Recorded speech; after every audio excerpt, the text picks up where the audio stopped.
welcome and thanks for joining us as we reflect on a milestone achievement of the Division of Student Services and Development's 10th anniversary at the St. Augustine Campus, UWI. In this landscape of higher education, student services and development is paramount. We need those services to help our students develop holistically, and we have to ensure that the experience at university is a positive one. And even if it's a negative one, we help empower them to deal with the various challenges. Let's talk. Hi Joseph, it's good to be back on campus. St. Augustine Campus, this is where it all began for me as a guild president serving here from 2015 to 2017. But you know, I was on the guild way before that, you know, serving as National Affairs Committee chairperson, and then moving on to vice president of the guild. At that point in time, it had two Peters on the guild. They couldn't identify if it was Matthew Peters or Makesi Peters. But those were exciting times. How is it now for you? I would say now it's very unique. Still exciting, never will not be exciting. Very unique, just like you, I also served on the guild prior. So I was the EPT rep before, then I became the PRO, and in the middle of my PRO tenure, I became the president. So, because we had a unique situation, but thankful for it because it gave an opportunity for us to really reflect and learn about what we could do better and what we need to improve on. And it's always a great experience serving the students. And I mean, when you're talking about serving students, the SSD always comes to mind. 10 years, 10th anniversary is really something spectacular, and I think it's an essential component of all university life, especially in St. Augustine. I think student services on the campus came a very long way, and this 10-year anniversary that unit is celebrating.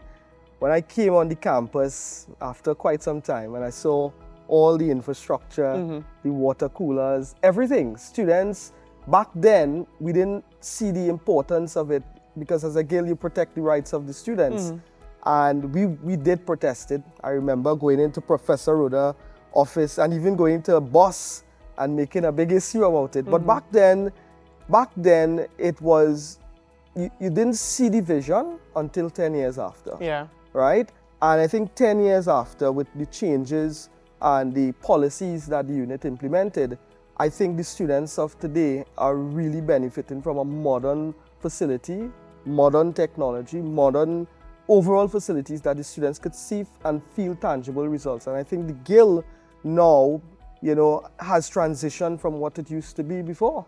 I could tell you back in my days, it was quite different compared to how it is now. And I think you all are the guild of today benefits from a modern approach to how dealing with student issues. And back then we didn't have the guidance as compared to you have now. Professor Roda and Dr. Charles played a critical role in facilitating that transition for us. And I think for me, where I am today, the lessons and the pressure I get in those meetings prepared me for the boardrooms that I am in today. So I think this 10-year anniversary is quite impactful, and I hope that the unit continues to do more as the other students come into the campus. I mean, I have no doubt on that, especially as you spoke about Dr. Charles and the admin office and all of that giving support. I could say for my tenure specifically, a lot of the stuff that I did, I could not do without the admin office. Yes. They really guided in the best way possible, and I wholeheartedly appreciated that. In no way did they ever try to really infringe and say, you all can't do this, don't do that. It was never that. It was always, tell us what you want done and we're going to help you do it. We'll help you do it this way, we'll help you go through the right processes, and that was always good. And you're very right to say that the students of today are very different than the students of the past. Yes. And the issues that they're facing now are different from the issues that they were facing before. And I could say the same thing for the campus on a whole. At least now, I have been involved with the DSSC for quite some time. I saw the value in it when I was in year 2, and I applied to be what is now a DSSC student champion. So they have a group of students that lead with engagement on campus. Because of that, I was able to get involved in so many spheres, and I've gotten to work with differently abled students in SLDD. I've gotten to help out with those sorts of things. SAC management, I've gotten to get involved with SAC and the Student Hub, and SAC has been a big part of me. It will always be a big part of me. And all of that falls under the DSSD. Yes. And I don't think students really realize the impact that a holistic student life has on you going forward. And as you were saying, you can now sit down in a meeting and be prepared to face when the hammer drops. I can say the same thing for myself, and a lot of that has to do with being involved with DSSD. Wow. And in addition to that, I think one thing stood out for me back in my day. We had something called Food for Thought. Right. And that initiative directly fell under me as the National Affairs Committee chairperson. And one group of students that really meant so much to me was international and regional students, because they are coming from so far. And most of them, they don't have some of the luxuries that we have here. We could go back home south, tune up, wherever. But they have to take a plane. And the student unit used to work on Operation Hot Chocolate, I think it is. I don't know if it still exists. But Operation Hot Chocolate, I remember back in the day, we used to rivalry with them. We used to say we want to bring, if we could bring doubles or japs, but they always beat us all the time. It was on point. The students benefited from it significantly. And I could have seen how that impacted, especially upon our regional students who just cannot or couldn't afford basic amenities. When I think about the bursary system, when I think about the whole life and the opportunities that are provided there for residential assistance, etc., I think the unit went way above and beyond to assist regional and international students, because to me, they were the group of students on campus who always felt vulnerable. Most vulnerable, I agree. To some of the shocks that would have happened externally, you know? I agree with you. Matter foods or food for thought is still Matter a season, thing. Yeah. Matter season reach. Still a thing. It's actually next week for us, reading wow. week. We had it in semester 1, we have it in semester 2. It's still under the NAC. It's a big guild project. So that's definitely still a continuing thing that students look forward to. But as you said, halls, and you said regional and international students. This year, actually, we had Caribbean Integration Week for the first time in a while. The previous guilds, for whatever reasons, you know, it wasn't able to happen. Our IAC brought it back this year. It was well received by the international students, but specifically with DSSD, they do a service called check-in. It's where when the international students come for the first time to the country, that is true. Yes. They stay on hall. The champions stay with them sometimes. We take them around. You know, this is where you can get food. This is what we do. We have an island parade. They get introduced to pan and soca, the best thing in the world, in my opinion. So it's really a good welcome. Yes. And that is facilitated through the DSSD. Exactly. And I think the last point I'll make is about accountability. Back in our day, there was very limited checks and balances, and the DSD would have introduced some systems to help us manage finances.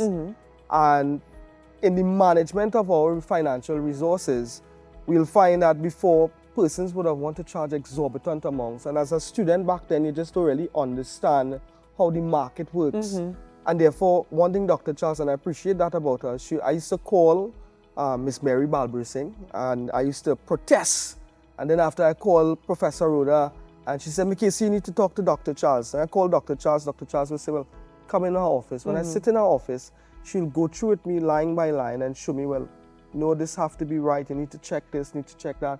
And at the end of the day, we would have leave with proper results. Now, today, from where I sit, I deal with a lot of financial stuff, and things will come before me, and I will question it. I will scrutinize it. I will ask questions because I want to be accountable. And I think these are some of the lessons that back then, I didn't understand it, but now as I'm much older, functioning in a senior capacity, the lessons through that this unit has instilled in me, and not only me, it had guild presidents that served after me, Narayan, and we had even Hill and Morin before that. You know, we had some presidents that would have passed through some hard learnings, and today I'm sure we're all grateful for the lessons that we would have learned. I could agree with you there. The same way that Dr. Charles would coach you through those processes. Yes. Now it's really done at the guild admin office level. Very good. Ms. Besnowell, who's our guild admin office manager, she makes sure we dot our I's and cross our T's before anything reach high up, which I appreciate, because when you really think about it, as a guild councillor, you are in a very volatile and vulnerable position. Yes, you are. And a lot of the times you're thrust into that position for the first time. So having someone to coach you through it is excellent, and genuinely I thank the DSSD for that. It is a unit that does not get the appreciation it deserves, I really genuinely think. And when I think of the entire department on a whole, and when you really look at it and examine it, and you think of financial assistance, you think of SLDD, which is student life. They facilitate differently able students, all of those things, additional exam writing venues. You think of SAC, you think of the Girl Admin Office, Office of the Director.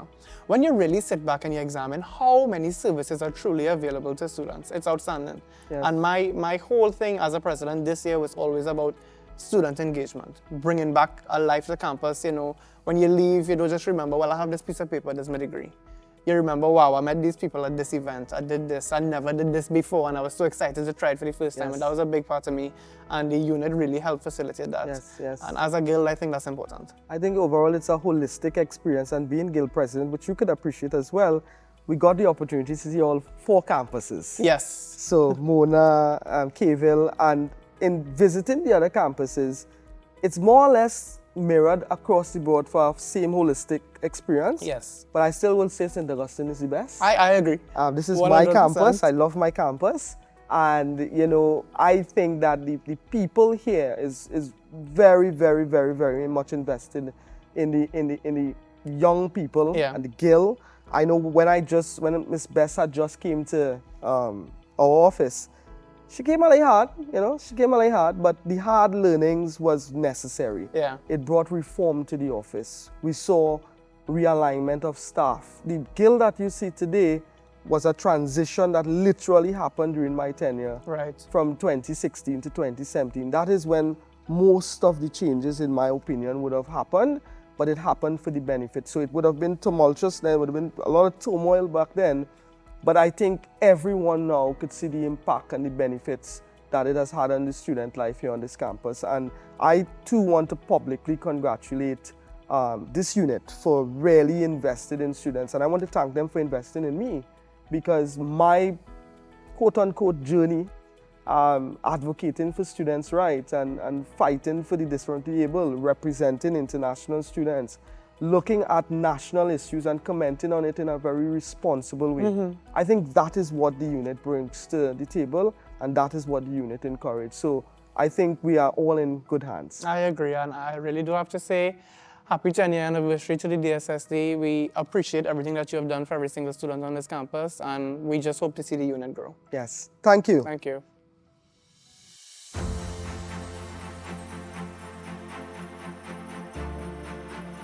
Ten years of guiding and steering a division strategically. 10 years of managing student careers and getting involved in community engagement and volunteerism. 10 years of scholarships and bursaries and engaging our students in financial planning. 10 years of orientation, FYE, first year experience. 10 years of student engagement, student involvement. 10 years of student leadership and guidance. Guidance for students with medical conditions and disabilities and peer tutoring. 10 years of counseling and psychological services. 10 years housing, residential life, student activity. 10 years.